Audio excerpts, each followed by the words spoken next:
This episode is sponsored by JDAQA Software Testing, your scalable solution for manual, automated, security, and performance testing. Check us out at jdaqa.com. And with that, let's get on with the show.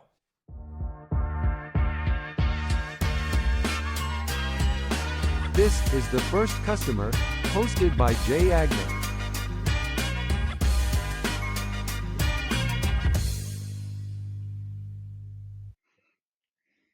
Hi, everyone. Welcome to the First Customer Podcast. My name is Jay Agner. Today, I am joined by Brian Glick. He's the CEO of Chain.io. But first, I want to let you guys know this episode is sponsored, just like it is every week, by JDAQA Software Testing, your trusted partner for automated testing and consulting.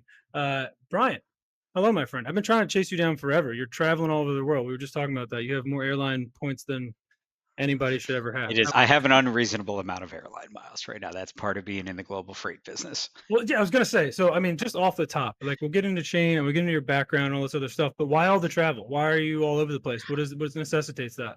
Yeah, so hard to do that without getting too deep in the chain, but we are in the international trade business, in the freight business. And so I have customers everywhere from Beijing to Rotterdam to just London to here in Philly to New York to LA, you name it. So go where I'm a big believer in person. We're a virtual company, but that just gives us more time to be in the room with our customers.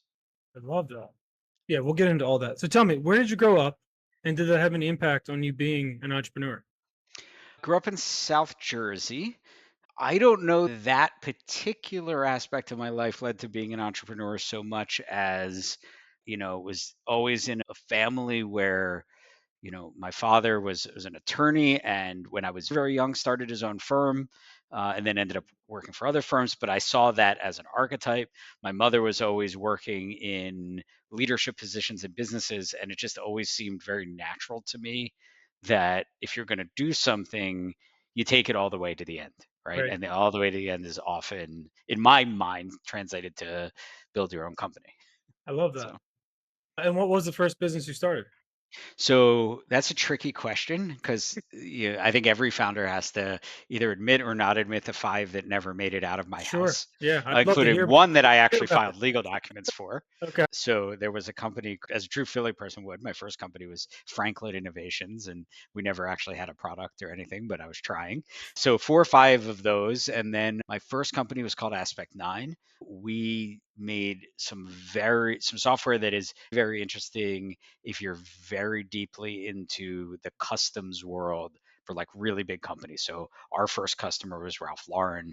You think about every product they make, every different style of shirt or pants or dresses or backpack, and every country they bring it to in the world, they have to make a customs filing for every one of those. And someone has to figure out all the stuff. And we built software that helped manage that workflow. So So that was number one. I mean, where did this customs international trade freight thing come from? Because it seems to be a theme. So 1998, I dropped, or 99, I guess, I dropped out of college and got a job working for a customs broker. Hmm. I didn't know what customs was. I didn't know what customs brokerage was, which is essentially they're accountants for customs. So accountants help you file with the IRS. Customs brokers help you file with customs.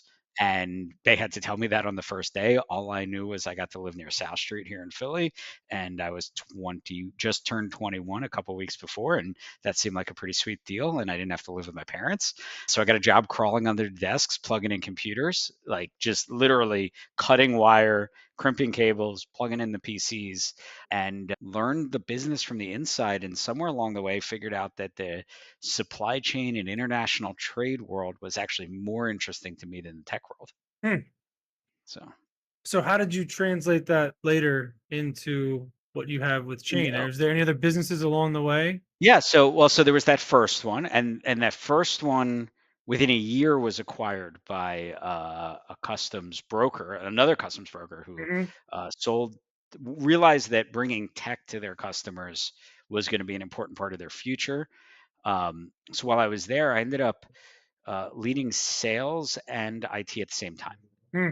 And when you do that, in a B2B environment, especially, you realize very quickly that if two companies can't work together electronically, you can't sell them anything. Like we would get a customer and they'd be like, well, it's a year before we can send you all of the data that we're giving to our current provider. Our IT departments can take a year. And Hmm. during that year, you're going to get no money. So that was bad from a sales standpoint. So Right. we kept trying to make it easier. And then I realized that you needed to make that problem easier across the industry. Like if it's going to be easier for anyone, you had to make it easier for everyone. Hmm. And so that was the genesis of Chain. This is one of those companies. I think there's like two flavors. There's people who have a thesis and come out of Stanford and then say, "Oh, I'm going to start a company that solves that thesis." And then there's people that go, "I have a pain and I'm going to start a company because I have a pain." And I was very much the second one. I love that. Well, who was your first customer? How did you get this thing started? So, first customer was a wonderful person who wrote us a check, did not understand what we did or what we were trying to do. We didn't have a product yet. We hadn't written the code yet, but she was a friend of one of my co-founders and she's like, "I believe in you guys and I want to write you a check." And we had to figure out how to account for money coming in without selling a product yet, which was and they're still a customer today. They spend $100 a month with us and we move a few files around every day for them. And it's been providing value for almost a decade now. Our second our first big customer though, like they really bought the product itself, was another freight company who was rolling out a big ERP, and they had promised their CEO it was going to be live January 1. And we met with them in the summer. They said, "Oh, we don't need your help." And they came back in November, right week of Thanksgiving, and said, "There's another system in our company that runs 80% of our revenue. We kind of forgot that we're going to need to connect that system to this new ERP, or we're going to lose all of our customers, or I have to go back to the CEO and get fired for not integrating these two things and delaying the go live, which because of accounting reasons would have delayed a year." So we didn't have the plugins yet to those systems. And within that, we said, "Look, we'll have you ready. We'll figure it out." And within 6 weeks, we had all of our infrastructure, and the way our software works is we build plugins to all this software so they can all talk to each other. We had all the infrastructure. We spent those 6 weeks. We built the plugin. We got them live, and that customer pays us today roughly, let's see, I'll do the math here in my head, something like 200x revenue growth over those 7 years Wow. from that. We solved that problem, Right. and then they realized we could solve lots of problems from them. Yes. I So love so talk to me about going back to your team after hearing that and have like how did you explain not just so the there were urgency, but just how you're going to deliver in that time period and what needed to happen? there were four of us at the time. So it was a short conversation. And basically I said to them, I said, we had another developer, and I said, "You just keep going with the product, like the core, the stuff we're trying to build. I have the expertise in the system, and the system that we're connecting to, I had been a user of in the past." And I said, "Look, I will see you in 6 weeks. I'm going to go make sure that this customer launches clean." And I just did it. And it was one of those like, we could have been, my developers today, which is like almost 8 years later, are still pissed about some of the code that got written over those 6 weeks. But we have a company because of that code. Right. Right. So there's that trade off. Right. Yes. And like we just muscled through it. Right. We built it, we coded it, we tested it, we made it work. And we just said, "Look, there's no other choice. Right. Either this is what we said we were going to do." And I'm a big fan of signing up for things and then just delivering them. Yeah. I love that. I mean, that's the ultimate like It's harder when you're founder bigger. guarantee. Yeah. Yeah. That's great. I mean, over the course of those 8 years, how do you approach a client now as opposed to back then? I mean, obviously you're hands on, you're scrappy and stuff back then, but like, how's the customer changed? How are you going after them? Like, what's kind of the snapshot of what client acquisition and delivery looks like for you guys today? Client acquisition and delivery today is very different. So so we started 2016, 2017 timeframe. Around 2019, we realized that when you're doing big system integration between companies, that's a problem that involves a lot of change management and ends up being a very enterprise style problem. So our first customer paid us $100 a month and still does. Mhm. We now are, I think the last customer we signed pays us about $600,000-$700,000 a year, and we sign more like that than we do like the first one now. And because of that, it's enterprise sales. It's getting out there, going to conferences. We spend a lot of time in person. We'll sometimes spend a year with a customer before they buy anything. We really understand their business and help them design a solution. So as an infrastructure company, we have to help them design a solution that's going to use our infrastructure. It's not signing up for Salesforce and just starting to enter your contacts in. But do you guys rely on your customers' developers as well, and like development efforts to come out of them? We do. It's a hybrid. So a lot of our customers will pay us services to build custom plugins if they have legacy things, or they can build them themselves, or sometimes it's their software companies building plugins to our network. So comes in all shapes and sizes when you get into the enterprise. Best customers can kind of do it themselves, but we have a lot of customers where the reason that they need help is they don't have the domain expertise in house. Hmm. And if they're using packaged software, it's great. We build the plugin. If they've got some legacy systems, sometimes we improvise with them. That's why I was in China last week, was helping to finish a deployment with a large customer in China who is buying packaged software that we have great plugins. Actually, the same system as that first story, but we're plugging it into their enterprise ERP that's completely homegrown. So we had to help them build those plugins out. Wow. Well, I mean, so it's all about moving data around, right? Yep. How important, like, how do you guys approach quality with your data? I mean, how do you continuously make sure it's getting from where it needs to go in the right package in the right form? So there's two angles to quality. One is, did you put the right fields together, right? You sent me a thing called gross weight. If I stick it in someone else's net weight, that's a problem, Right. right? I have to have those things straightened out. So it's our job, and we have a data model in the middle of our system to make sure that all of those plugins talk to that data model in the same way. And so that's our standardization. The second is, if the container weighs 1,000 kilos and you send me 100,000 kilos, that's a problem.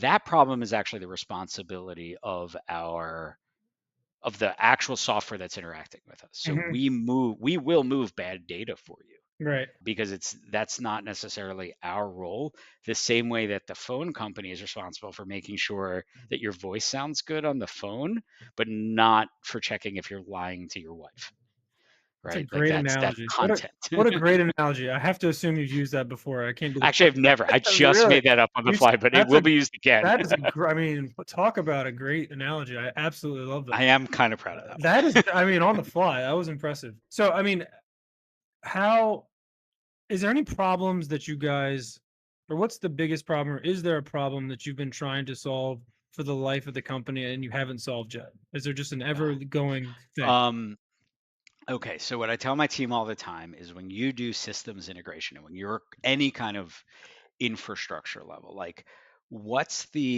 I'll ask you this. What's the best price that you want to pay for electricity, and how often you want electricity to go out in your house, right? It's zero. You want Right. to pay $0 and you want it to work all the time. Right. So our consistent challenge is, big enterprise integrations take a lot of time, Hmm. sometimes because of systems, sometimes because of people. And what our customers want is $0 and 0 days. And so it's just a constant, like, I didn't start a company where you get pats on the back. I started a company where you take year projects and turn them into 6-week projects. And then people go, well, I'd really rather have it in 2, right? So every year we just try to get better. Right. Has the billing, like, how have you evolved your billing model and how you charge customers? Oh, yeah, yeah. How So have you evolved it over time? at the beginning, it was highly like, you sign up for one little thing, you pay the one little thing, and we're going to bill you every month. And it was very small amounts, very granular. What we've moved to, and this was really our biggest learning, was customers who are willing to make a commitment are also willing to pay an annual license. So now you pay an annual license fee, and then you pay for your usage on top of that. Hmm. And we don't meter usage like AWS, where it's like every bit and byte. Right. It's, oh, you're going to do roughly 200,000 shipments a year. That means you need 4 units of this SKU. And Hmm. then as long as you're not way over, way under, we're all good and Right. makes it easier for budgets. But Yeah. what I mean, like our average contract size has gone from, again, like started at $1,200 a year. And, now if I just look at like the last cohort, it's probably 250,000, 300,000 on the average. Hmm. We have customers now anywhere in a range from say 30,000 is really the smallest Yeah. for something new, and all the way into like the million range. So we've evolved by not being afraid to understand the value we're delivering. Hmm. And this was one of the really big things. We knew this going in, but we're not a cost plus model. It's not like how many bits do we move through Amazon and we add 5%. It's we're helping you save millions and millions or tens of millions of dollars in replanning order or managing your inventory better. And that's what the software is valued based on, is the value of the service that we provide. What are some of the triggers that would, you guys kind of look out for potential clients that could use your services or your platform? Um, does a company participate in moving tens or hundreds of thousands or millions of things a year, Hmm. right? So, and it's really about size qualification. And we sell to both. Like if you think about, I don't know, like you're going to move, you see the big ships, right? The Maersk on the side. Hmm. Maersk is a service provider, and Walmart might be a shipper, right? They're moving stuff for Walmart. We will sell to either side of that. Hmm. But we work with companies that are doing that or have a staff doing that all day, every day, Hmm. not companies that say like, and there are tools you can use if you have to move 5 shipments a year, Right. right? Or 5 shipments a month. But when you're moving, anywhere from 5,000 a year to the millions, Mm. that's when you need like big systems integration. And like Walmart can't call Maersk every time they need to move a box, Right. right? Like there has to be automation there. Right. So where do you want Chain to be in the next 5 to 10 years? Are you going to be there? Are you looking to get acquired by one of these big international firms? Like, what's your goal as the CEO? As much as you I can believe, publicly let. no, I'm not shy about it. I have a contrarian view, I think. I don't think a lot about the future from that perspective. Any moment that I'm spending thinking about that, I'm not spending either thinking about a customer or the product. Hmm. And my belief is, like, if we can go and build a thing that is needed and that people are willing to pay for, that stuff, like every time I've ever tried to predict that kind of stuff in my life, I've been amazingly wrong. Started the first company, first day, sat down with the co-founder, said, "We're building a 100-year company here." We were sold within a year, right? Like, and I think because we were building it the right way. Right. So you do your job, you keep your head down, you get the work done, you deliver value to your customers. That, like, whether you get acquired or whether you go public or whether you just kind of muddle along as a profitable company that ever makes everyone money for the next 50 years. If we get to 50 million in revenue, all of my original employees and current employees will be happy, and I'll be happy, and my investors are happy, and everything after that sort itself out. I love it. All right. Well, let's end it there. I do have one more question for you, Sure. non-business related. Just this is a Brian for Brian question.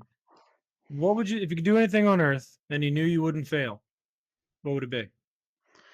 If I could do anything on earth and I knew it wouldn't fail, I would fix the unbelievable inequalities in how we produce and distribute food on this planet. Hmm. We have the capacity to feed everyone on this planet, and we don't, because of all sorts of issues that have nothing to do with science. Right. And if I had an opportunity, if I could do one thing, it would be getting the parties aligned so that everyone had food, because I it love just that. seems so. This was the promise when people of my generation went to Epcot as kids, and you saw the scientists and they said, "Oh, we're going to do all this bioengineering and all of these things." The Right. promise was everyone was going to be able to eat. Right. And we've taken all of that tech and done other things with it, Yep. but we forgot to make sure that everyone could eat. I love that. It's a great answer. Now we just end up with like the Monsantos of the world instead of like any sort of, you know, Any sort of equality for food. I love that answer. It's all complicated. Yeah, it's all well above my pay grade. Well, Brian, it was worth the time chasing you down. I appreciate you giving me some of your time today. If people want to talk to you directly about anything they heard today, what is the best way for them to reach out to you directly? 100% LinkedIn, either through the company or through my personal. I'm always posting. I do my best to respond to as many DMs as I can. And that's really the best channel to find us. Love it. And you're chain.io, right? Chain.io is the website, chain.io on LinkedIn, Brian Glick on LinkedIn. Love So it. All right. not Well, there's a Brazilian jiu-jitsu fighter named Brian Glick. That's not me. that's I'm not the you? Yeah, I thought I know. I thought for sure you were gonna take that suit off and have like, Nope, tattoos all over you and like ready to go. All right. not Well, so much. Brian, you're great. Another Philly kind of tech success story. I love it. Keep up the good work, brother, and we'll stay in touch and we'll talk again soon. All Thanks. right. Thanks, Brian. Yep. See you, Thank you. man.